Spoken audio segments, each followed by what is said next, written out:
Et bien salut tout le monde, c'est Xakarassi. Aujourd'hui on se retrouve pour un nouveau top 5. Enfin un top 5 et flop 5, même si flop 5 est un mot qui n'existe pas. Et c'est en commençant que je me rends compte que je n'ai pas mis du tout dans l'ordre mes classements. Mais c'est pas grave, de toute façon je connais à peu près.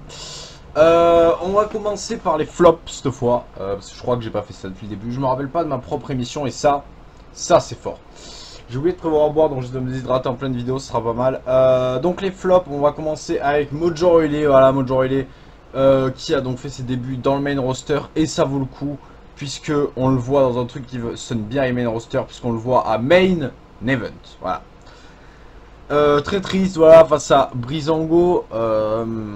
Alors le charisme, je pense que j'ai oublié de le noter. Parce que j'ai pas envie de me faire... Enfin, je l'ai pas noté parce que j'ai pas envie de me faire insulter, mais j'avais un coup de gueule à propos de ça. Et je pense que je le ferai incessamment sous peu, puisque vraiment il y a un problème à la VE à propos de ça. Bon bref. Donc Mojo Riley, voilà, ça a le coup de le faire débuter dans le main roster. Ça a le coup aussi de faire des runs, des pushs pour Zack Ryder pour en faire ça au final. Vraiment c'est décevant, pathétique, enfin... Voilà, rien de joli quoi. Donc voilà, Mojo Riley à Main Event, c'est triste, je sais pas, de toute façon je sais pas ce qu'ils peuvent faire de lui, donc voilà, bon, on verra bien. Suite, pas au prochain numéro. Ensuite, donc ça c'était pour le top 5, non le flop 5. Maintenant on va passer au flop 4 avec le club, le Bullet Club, non pas le Bullet Club, le Bullet Club il va très bien avec... Ah oui d'ailleurs, je ne vais pas parler du Japon et donc du Bullet Club forcément avec Inemega. Je pense que je ferai un top 5 là-dessus exprès si j'ai le temps. Voilà, donc je vous le dis direct. Donc j'en parlerai pas dans ce top 5. Du coup le club tout court, donc Gallows Anderson, donc ils sont en rivalité avec le New Day et qui se prennent pour les docteurs. Voilà, c'est très gênant, hein, les gynécologues, voilà, c'est la gêne à son paroxysme. Alors je sais pas ce que vous en pensez, moi ça me plaît pas. Déjà je trouve qu'ils ont pas du tout été crédibilisés à la VE, y a rien à faire. Ça continue là-dessus. Pourtant, je vous parlais de leur crédibilisation la semaine dernière, je sais, mais là, bah, c'est vite retombé. J'avais prévu la semaine dernière que j'allais pas être gentil avec ça longtemps. Donc voilà, bien triste. J'ai hâte de les voir gagner le titre quand même, histoire d'essayer de leur donner quelque chose enfin de crédible. Ensuite, donc en 3, je nous ai mis Jinder Mahal qui lui aussi a fait son retour. Oui, donc j'ai dit retour alors qu'il n'y a aucune des personnes que je dis avant a fait son retour. Il a fait son retour à main roster, donc à Raw, il a battu donc Heath Slater. Je l'avais pas mis dans mes top 5 parce que je voyais aucun intérêt là-dessus. Et là, on l'a vu. Alors on l'a vu partout, on l'a vu à Superstar et à Main Event, c'est pour vous dire. Et en plus, prestation de ouf, puisqu'il a passé encore Sami Zayn le pauvre, il se retrouve à Main Event, mais il bat Curtis Axel. Alors que lui, il dit normal, il perd contre Sin Cara et il perd contre Jack Swagger. Alors, ça veut pas dire que j'aime pas Jack Swagger ou Sin Cara, hein, mais ça veut dire quand même que le gars, il vient pour perdre à Main Event et Superstar. Voilà. Voilà. Donc ça, c'est assez pathétique. Alors peut-être qu'ils ont des plans pour lui après SummerSlam, mais dans ce cas-là, faites-le revenir après SummerSlam, ça paraît logique. D'ailleurs, la VE a arrêté de faire des retours à cette période parce qu'après ils sont pas en touquet et ça nous fait chier. Bref. Suivant. Pof. En 2, j'ai mis Liv Morgan. Liv Morgan, donc, moi j'adore cette catcheuse. Elle a vraiment un talent fou, du charisme, et elle est fraîche. Or, là, eh ben, ils l'ont fait jobber. Alors, je comprends pas parce qu'il n'y a pas de. Les women, ça. À NXT, c'est vraiment pauvre. Donc, ils mettent Billie Kay en avant. Il y a Bayley, mais elle va pas rester. Et il y a Asuka. Là, c'est tout. Il y en aura une autre, vous allez en parler dans les coups de cœur. Voilà. Du coup,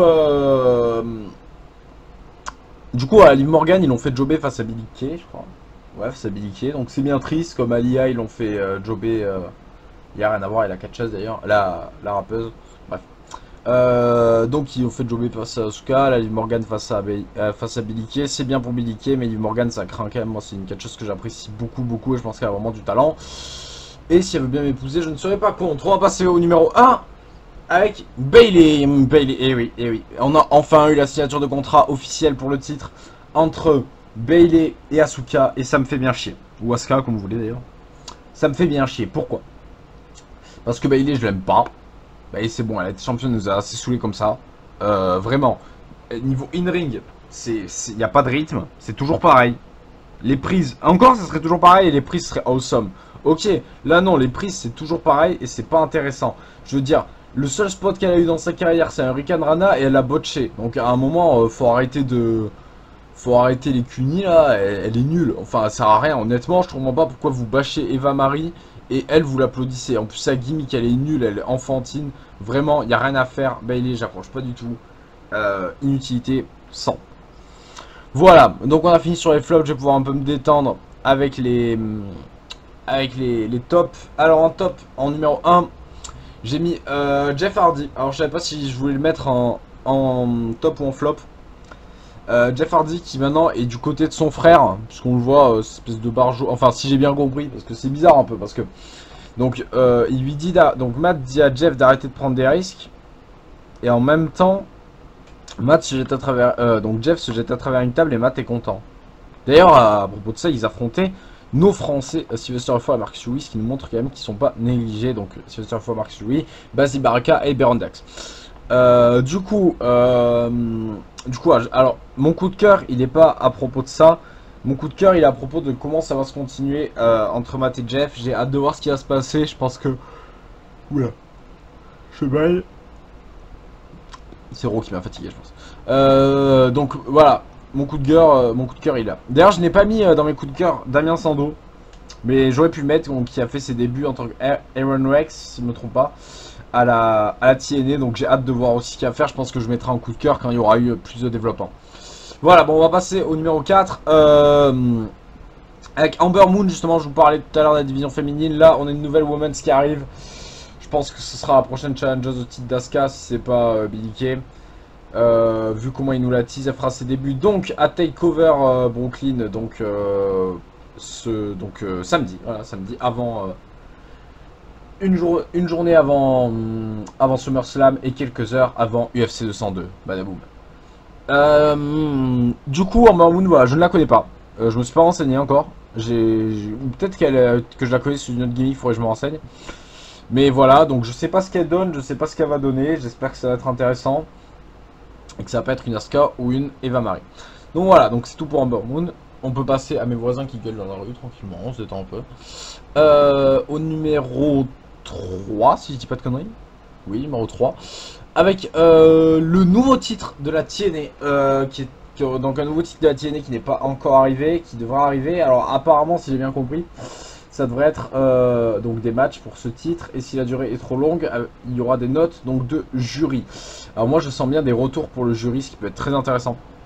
Et surtout un nouveau titre. Donc ils vont unifier le King of Mountain avec